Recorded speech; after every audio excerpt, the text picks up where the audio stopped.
Jadi misalnya gini, ada agama, ada budaya, ada seni. Ada agama syar'i, ada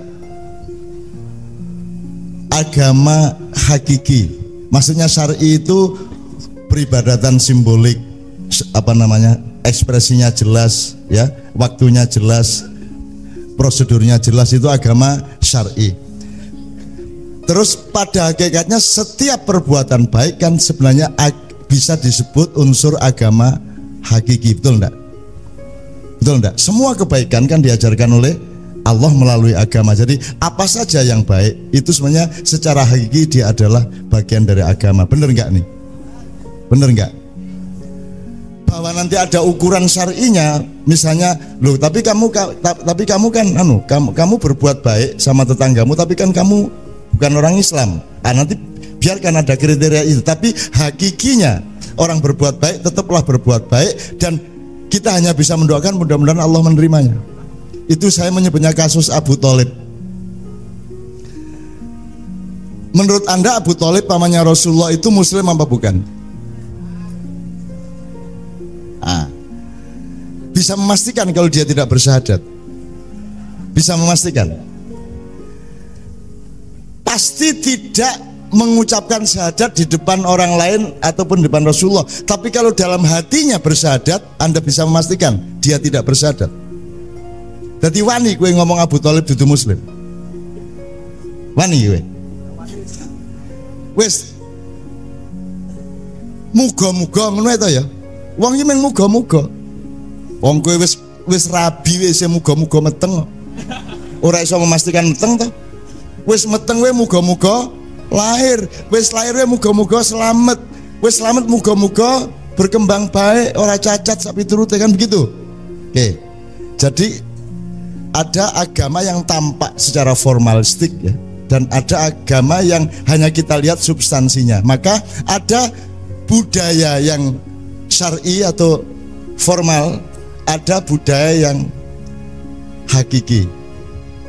Jadi misalnya kalau mantenan, grubya-grubyuk nganggo pakaian itu kan budaya jelas ketok moto.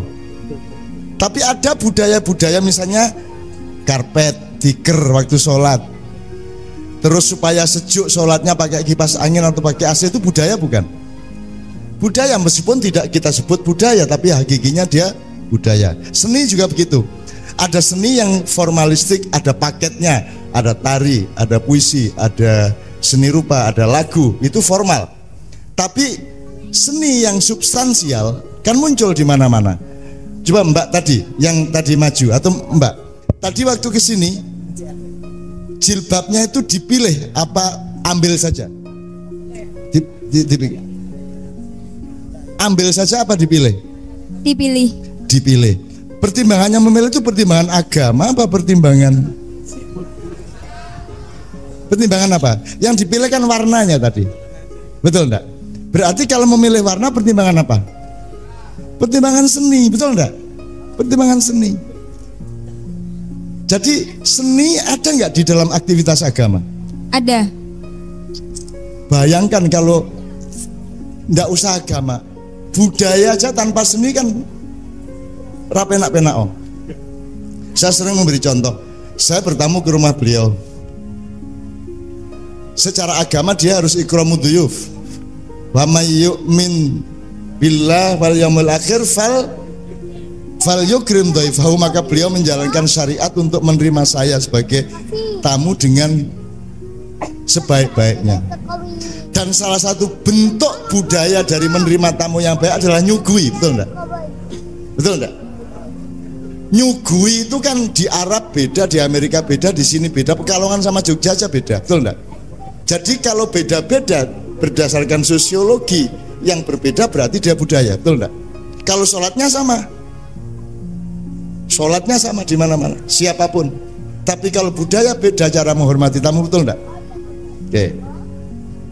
Tapi kalau beliau menghormati saya secara syar'i agama, kemudian menyuguhi saya secara budaya, tapi kalau enggak pakai seni, coba. Contoh seni nyuguhi tamu itu apa, Dek? Pakai, mosok kue dayohmu kue nggak ceret. Ayo ngombe. Ya. Ngerti ya? Ngerti ya? Bahkan seni kalau tidak diterapkan itu juga melukai agama, betul enggak? Betul enggak? Wes saiki ngimami orang nggo seni. Allahu Akbar. Sama Allah Maha. Betul enggak? Jadi bagaimana agama bisa tidak kawin sama seni itu bagaimana? Allahu Akbar gitu. Sami Allahu liman hamidah. Betul enggak? Seni atau apa? Agama apa seni itu? Kalimatnya agama, lantunannya seni. Wes saiki ngimami hanya berdasarkan syariat agama. Nutupi aurat yang penting kalau laki-laki di atas dada, di bawah dengkul, kowe ndolek bagu. Kene bagu, kene ra nggo apa-apa rembiak kae, bar keramas, ayo softnya. Belum kowe dimami pekok wong pekok kaya ngono. Jelas ya? Jelas enggak hubungan seni sama agama? Jelas ya? Oke. Itu contohnya tinggal Anda cari sendiri di mana-mana. Makanya dibutuhkan ceret. Kalau di Jawa kan seni budayanya luar biasa. Ono cangkir, ono gelas, cenil, apalagi kendil, poci, apa meneh Dek? Muk, apa meneh? Botol, lepek, mangkuk, itu semua pertimbangan agama apa pertimbangan seni? Mentang-mentang agama anti seni terus bandangnya ditokke ngono. Sayure langsung sak pancine njur ming digawe irus ngono tok. Ora digawe piring. Dadi njupuk sego terus irus sret. Terus kok irus ngono. Jadi saya tidak ngerti ada orang yang berpikiran bahwa seni itu tidak boleh itu loh. Bagaimana kamu bisa melaksanakan hidup tanpa kesenian? Kecuali kesenian dan kebudayaannya mengganggu syariat agama baru tidak boleh. Sholat di masjid pakai gamelan, azan diiringi string section. Allahu Akbar. Allahu Akbar. Gleng gleng gleng gleng gleng gleng gleng gleng gleng blang kentak. Nah, itu baru ndak boleh. Itu namanya empan papan. Kalau bahasa Jawanya, kalau bahasa Arabnya mata itu. Kullu syai'in fi maqami. Segala sesuatu itu di tempatnya yang tepat. Kamu jangan pikir wiritan itu bagus. Dia bagus hanya kalau dia berada di tempat yang tepat dan ruang yang tepat. Wes kowe wiritono sing buanter liwat ning pasar. La ilaha illallah, la ilaha illallah, la ilaha illallah. Minggir, la ilaha illallah, la ilaha illallah. Kurang bagus apa wiritannya? Ning gak wong edan to kuwi. Wiritan ning pasar karo nyibak-nyibak wong, ya toh?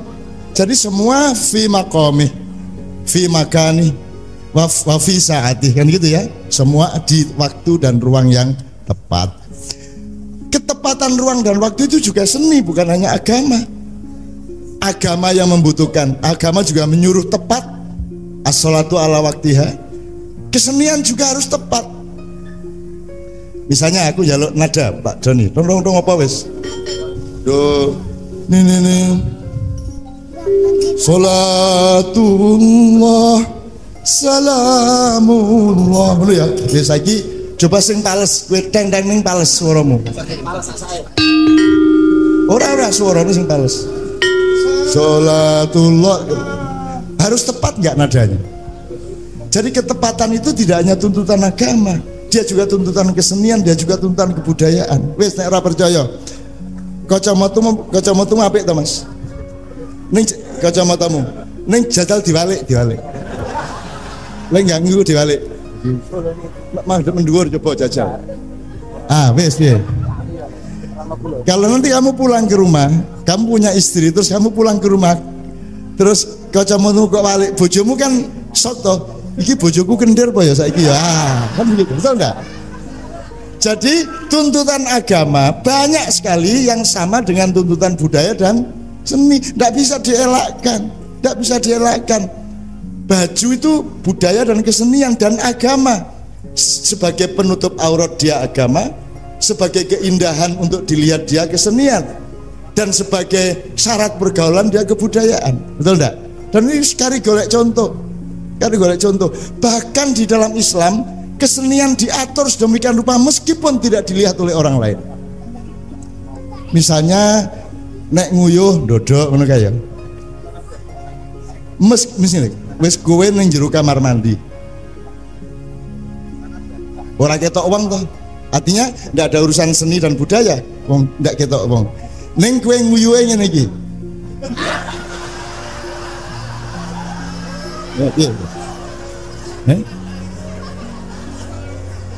Yang ketawa berarti biasa melakukan itu.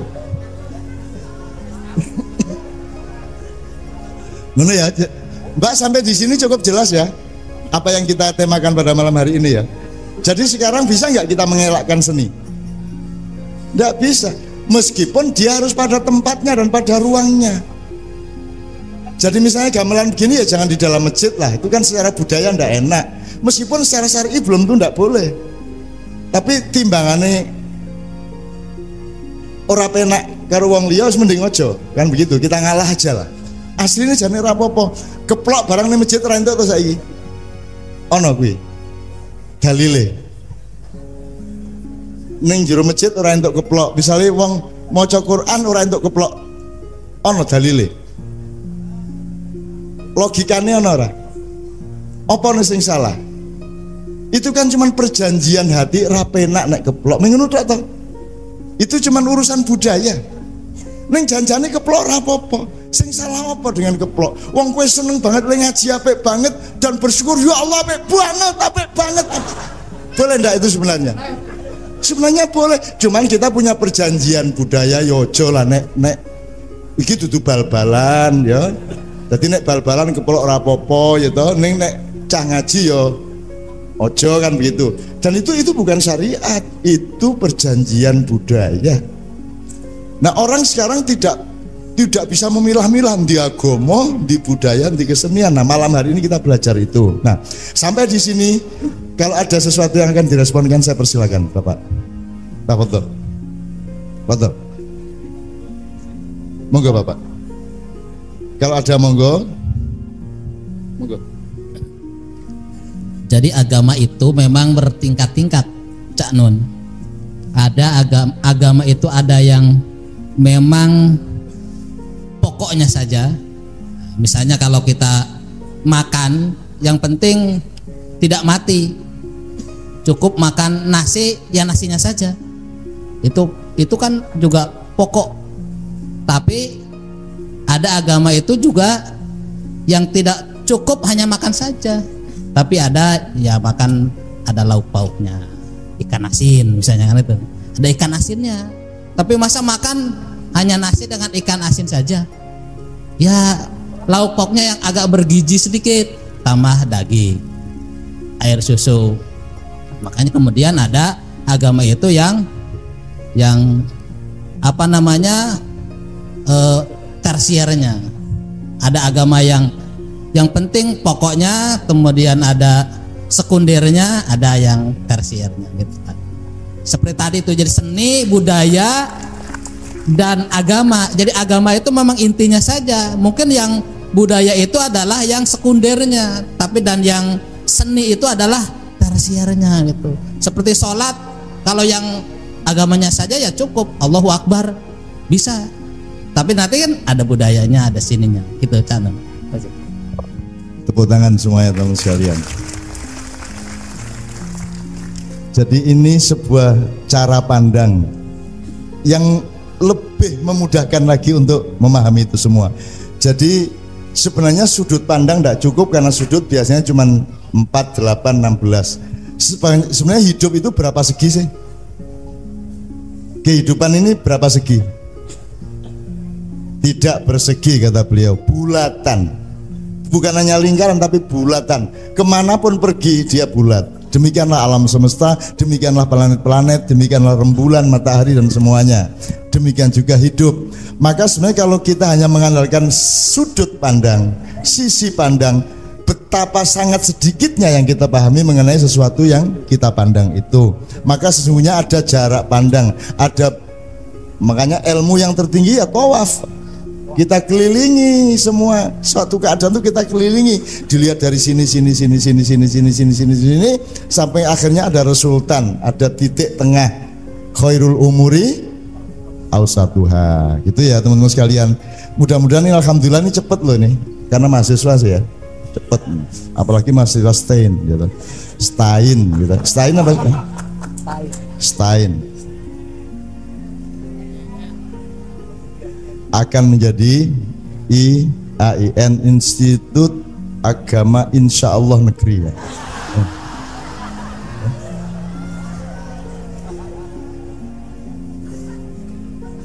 Sangat bagus. Nanti Anda juga boleh merespon ya Mbak. Sekarang terakhir untuk tahap ini.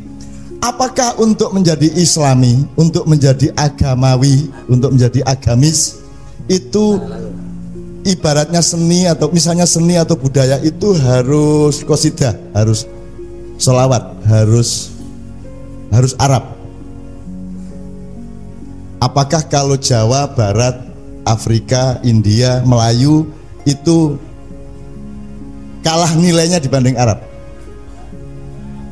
Enggak ya. Jadi kalau Mas Doni tadi membawakan itu, sekarang saya tanya, selama kita ketemu ini tadi, kira-kira yang sifatnya dosa apa? Yang kira-kira salah di hadapan Allah, apa nih gimana? Gak ono Pak. Sejauh ini kita nggak melakukan apa-apa yang kira-kira Allah marah kan? Berarti semua ini insya Allah baik ya. Kalau baik berarti include agama apa tidak? Fiddin aula, fil Islam aula. Nah, jadi apapun bisa fil Islam. Boleh gamelan, boleh duduk, kok duduk apa gue? Pemukul, boleh ini. Apalagi ini sangat Islami kalau saya taruh sana Pak. Kalau ke sini agak Nasrani kalau ke sini. Nek kepengin Islami tak jelekono. Iki siji ndak apa-apa. Yang gede. Oke, ya. Oke. Yo. Oke, yo. Ya Allah, busung lapar. Nah itu dia, orang kalau semakin lapar semakin rendah daya keseniannya. Ya Mbak, betul enggak Mas? Semakin lapar semakin rendah kesadaran estetiknya.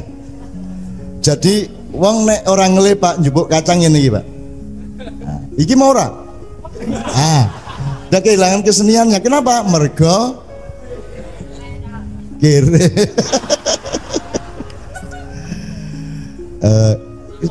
Sekarang sudah kita temukan tuh ya, proporsi seni, tempatnya di mana, makomatnya bagaimana, sudah kita temukan semua. Oke. Jadi sekarang terserah mau lagu barat, terserah mau lagu Jawa, terserah mau Isnen, Thulatha, Arbia, terserah mau Senin, Selasa, Rebo, terserah mau Legi Paing Pon Wage Kliwon, ada satuan 5 hari, ada satuan 7 hari di Jawa, ada satuan 6 hari, 8 hari, 9 hari. Begitu kayanya kebudayaan dan peradaban Jawa. Tidak penting bendanya. Yang penting adalah apa pandangan dan sikapmu terhadap benda itu atau terhadap peristiwa itu. Anda boleh nggak bawa kemenyan dan membakar kemenyan di sini? Apakah kemenyan itu barang dosa? Lu barang kok dosa. Sekarang Anda pernah mendengar kenapa Adam diturunkan dari surga ke bumi? Karena atas godaan iblis Mbah Adam ngapain? Wala taqroba hadhihi syajarah, dia mendekat ke sebuah pohon. Sekarang saya tanya, setelah ada informasi itu, semua orang mengatakan itu pohon larangan, betul enggak? Loh, kalau di surga ada larangan, dah apa kadek swarga barang? Di surga enggak ada larangan dong, itu bukan pohon larangan. Loh, kalau di surga masih ada larangan, bukan surga dong namanya. Yang ada larangan di sini dong. Kalau di surga tidak ada larangan. Anda mendapatkan apa saja yang Anda inginkan 100% mutlak, kata Allah. Jadi itu bukan pohon larangan. Jadi tolong STIN punya tradisi ijtihad seperti ini. Itu bukan pohon larangan. Adam ini barusan diajari wa 'allama Adamal asma'a kullaha tsumma aradhumal malaika. Dia masih semester 1. Adam ini masih belajar alif ba ta. Pohon itu cum laude S3. Jadi jangan dekat-dekat, kamu nanti pecah dasmu. Nanti kita semua akan berkerubung di pohon itu tadi yang Adam tidak boleh mendekat, karena Adam ini manusia pionir. Dia yang akan menjadi perintis dari seluruh umat manusia anak turunnya. Jadi dia belum mengerti sosiologi, dia belum mengerti mata kuliah yang bermacam-macam, dia masih ilmu dasar. Jadi dia jangan deket-deket pohon itu. Bukan berarti pohon itu jelek. Di surga tidak ada sesuatu yang jelek. Ojo disebut pohon larangan. Ayo, pernah mikir itu? Ini oleh-oleh saya kemarin dolan ke sana. Tak delok endi sih jalan larangan lho, ini bukan larangan ngono aku. Loh, apakah saya dolan ke sana bener apa tidak? Piye kowe jawab ya. Saya itu orangnya husnudzon sama Allah. Merasa ke sana ya untuk toh. Wong ngincipi kok mengkangen kok ora entuk. Kan saya sering mengatakan yang tidak mungkin umroh karena tidak punya duit, ya sudah bikin Ka'bah kecil-kecil di kebun belakang. Dibungkus kain hitam, dicariin batu, dicat ireng, ditaruh di pojok, terus kue mubeng. Ya Karim, ya Karim, ya Karim, ya Karim, labbaik Allahumma labbaik. Ya, terus nanti kalau dimarahi sama bapakmu, ngapain kamu kok bung tawaf kamu? Enggak. Loh, ngapain kamu kok seperti orang haji? Ya ngincipi lah. Lah kita enggak bisa ke sana ya. Loh, bapak jangan marah kalau memang tidak mau saya begini, biayai saya naik. Kan gitu ya kan? Yang salah adalah kalau kamu menganggap bahwa itu naik haji. Kalau kamu cuma mubeng, orang apa mas? Orang apa mas? Amin alah, anggi bayang-bayang ke lah. Entok tapi, lawang nanti kalau anda sudah bersuami istri sudah beli-beli, anda tahu makna yang saya omongkan tadi. Kalau naik wis tugas keluar kota sak minggu rong minggu, itu kan masalah dengan istri. Yang masalah bukan sih anda, jadi anda juga masalah, kangen. Kalau malam tilang nggak bisa tidur, WA-an sampai pagi, gitu kan? Terus, namanya juga laki-laki suami kan ada rasa kangen, terus meluk guling, terus lihat-lihat fotonya, ya toh, taruh dompet lihat fotonya, kan nggak puas juga. Maka kebanyakan lelaki pergi kemana-mana membawa celana dalam istrinya. Diuntel-untel dalam di tas. Engko nek wis bukan sampean bawa 3 malahnya. Tadi kan wis bengi Pak dicantolno ndek lampu. Boleh enggak itu? Boleh, enggak ada masalah. Kecuali kamu bawa ke seminar. Kamu gulung di sini, apa itu? Celana dalam istri dong. Aku gendeng jenenge. Oke, bismillahirrahmanirrahim teman sekalian. Oke.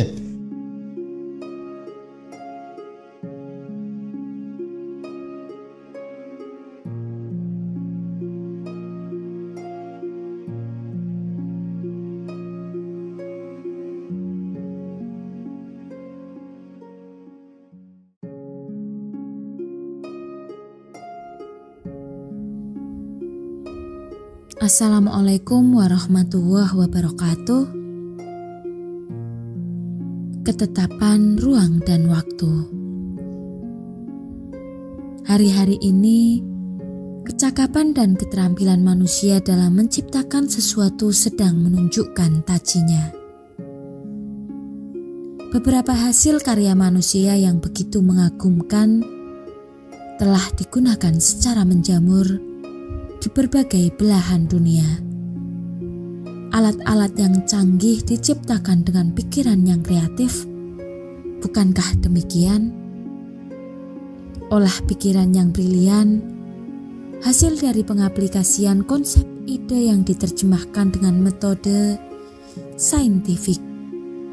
Namun, di tengah zaman yang semakin maju ini, orang mulai kehilangan kesadaran keseimbangan dengan menyebut model berpikir yang lain, misalnya berpikir reflektif. Padahal kedua-duanya adalah sebuah komplement dalam membangun sebuah peradaban. Kita tidak bisa membiarkan mobil kita melaju kencang tanpa pertimbangan menginjak rem.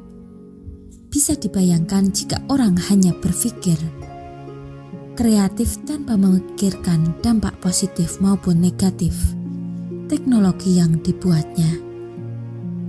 Begitu pula jika orang hanya berpikir reflektif di dunia ini, maka ia seperti orang yang kekurangan gairah dalam menjalani hidup. Terdapat dua unsur yang mempengaruhi bagaimana manusia berpikir. Pertama, logika, dan yang kedua adalah emosi. Banyak orang yang kaya pengetahuan, ia mengumpulkan berbagai macam jenis pengetahuan, tetapi tidak atau kurang bisa mengkonstruksi menjadi sebuah gagasan. Padahal yang lebih dibutuhkan adalah mesin berpikir untuk memproses informasi, bukan hanya sekedar mengumpulkan informasi. Dalam dinamika zaman yang semakin maju, bisa kita pahami bahwa ilmu pengetahuan mengajak manusia untuk berpikir kreatif, sementara agama mengajarkan manusia untuk lebih berpikir reflektif. Batasan-batasan tersebut kurang dipahami atau memang malah diabaikan. Padahal yang kita butuhkan adalah keseimbangan di antara keduanya. Kecanggihan teknologi mengajak manusia untuk mengeksplorasi, sementara agama mengajak manusia untuk belajar mengendalikan. Sehingga muncul anggapan atau stigma negatif bahwa ilmu pengetahuan tidak cocok dengan orang yang beragama. Karena orang yang beragama terlalu banyak pertimbangan moral. Sehingga untuk jadi ilmuwan harus menjadi ateis atau tidak bertuhan. Anggapan demikian tentunya keliru. Perkembangan ilmu pengetahuan di barat awalnya adalah hasil terjemahan kitab-kitab para ilmuwan muslim. Malah dunia barat sempat mengalami yang namanya abad kegelapan dengan menolak semua hal, termasuk ilmu pengetahuan yang tidak sesuai dengan doktrin agama Kristen. Banyak ilmuwan yang dieksekusi mati karena dianggap melakukan subversi terhadap ajaran agama. Justru Islamlah agama yang kompatibel dengan etos ilmu pengetahuan. Banyak bukti kebenaran wahyu dalam agama Islam yang dibuktikan secara sains. Misalnya, proses perkembangan janin dalam kandungan yang dengan begitu detail dijelaskan di dalam Al-Quran. Maka, agak aneh jika ada yang mengatakan bahwa agama Islam tidak bisa menerima sains. Zaman dulu banyak sekali ulama-ulama Islam klasik yang membuat kitab tentang ilmu pengetahuan, selain tentu kitab-kitab tentang fikih atau tasawuf. Mereka tidak hanya berada dalam domain berpikir reflektif tapi juga kreatif. Ibnu Sina, Al-Hawari, Al-Jabar, Ibnu Battuta adalah orang-orang yang bisa mengkombinasikan dua model berpikir tersebut. Keilmuan dunia ini kuasai sama baiknya dengan ilmu-ilmu keagamaan. Namun amat disayangkan umat Islam zaman sekarang cenderung menolak ilmu pengetahuan sains. Mereka taklid buta pada doktrin agama. Bukankah para ulama juga sering berbeda pandangan tentang suatu permasalahan? Lalu, kalau tidak, kita tidak menggunakan pikiran untuk mensintesikan hal tersebut, bagaimana kita memilih yang terbaik? Padahal, Sudah diwanti-wanti dalam Al-Quran, apakah kalian tidak berpikir? Bukankah berpikir menjadi perintah yang justru sangat penting? Kenapa tidak dijalankan sama baiknya dengan perintah Tuhan yang lain seperti misalnya rukun Islam? Tapi entahlah, umat Islam sendiri sangat tidak open-minded menerima ilmu pengetahuan. Mereka terlalu sibuk dengan hal formalitas agama saja. Bukan hal itu tidak baik, tapi kurang sesuai dengan peran dan fitrah manusia sendiri sebagai khalifah di muka bumi. Sebagai khalifah di bumi, manusia harus bisa mendayagunakan apa yang telah dianugerahkan Allah. Masyarakat tertentu cenderung menganggap rendah model berpikir reflektif. Mungkin karena hasilnya tidak tampak atau juga karena berat. Karena yang harus dikendalikan adalah ego dalam diri sendiri. Tapi jangan menyepelekan hasil dari pengolahan jiwa. Konon masyarakat Nusantara zaman dulu untuk berkunjung ke Handai Taulan tidak perlu menggunakan mesin yang beroda. Cukup ia masuk ke dalam dirinya sendiri. Konsentrasi sampai ia akhirnya in dan connect dengan sambungan frekuensi orang di seberang sana. Apakah orang dengan domain berpikir kreatif bisa memahami hal tersebut? Akhirnya kita sampai pada pembahasan bentuk manfaat yang didapati dari berpikir reflektif. Salah satunya, hal-hal yang tidak bisa dinalar dengan logika seperti ini. Pernah dengar cerita ada orang yang bisa berjalan di air? Atau ada orang yang bisa terbang? Dalam hasanah ilmu hikmah, hal itu mungkin saja sebagai akibat olah jiwa yang mengerikan. Tentu itu semua tidak terlepas dari penggunaan model berpikir reflektif. Kita mungkin akan takjub dengan penemuan barang canggih, teknologi supramodern, teknologi perang dan rekayasa genetika, tapi kita menyisakan sedikit kekecewaan jika melihat dampak dari penemuan tersebut justru untuk menciptakan kerusakan ekologis. Bukan hanya alam yang rusak, tapi psikologis dan mental manusia juga ikut dirusak. Maka berpikir kreatif bisa jadi sangat membahayakan jika tidak diiringi dengan moral pelakunya. Paralel dengan itu, jika kita tarik ke spektrum yang lebih luas, kita bisa membandingkan peradaban barat dengan peradaban timur. Jika bangsa barat menciptakan penemuan alat dan mesin yang canggih, lalu apa sumbangsih peradaban timur? Seperti dibahas di awal, penemuan bangsa timur tidak kasat mata karena ia lebih bersifat pengolahan batin. Borobudur, Prambanan atau peninggalan kuno lainnya bisa kita kategorikan sebagai peninggalan yang meruh, sebuah ciptaan yang bulat dan utuh. Mungkin kita bisa teliti daya magis dari bangunan tersebut. Adakah arsitektur bangunan selama berapa abad tidak mengalami kerusakan yang parah? Sementara bangunan arsitektur modern yang katanya dibangun dengan bantuan komputer yang canggih dan teknologi material terbaik belum terbukti mampu memandinginya. Jadi, siapakah yang akan menenangkan konstantasi ini? Orang dengan kemampuan berpikir kreatif, ataukah orang dengan pikiran reflektif? Kami bisa pastikan orang yang bisa menggabungkan keduanya. Sekian yang dapat kami sampaikan. Wassalamualaikum warahmatullahi wabarakatuh.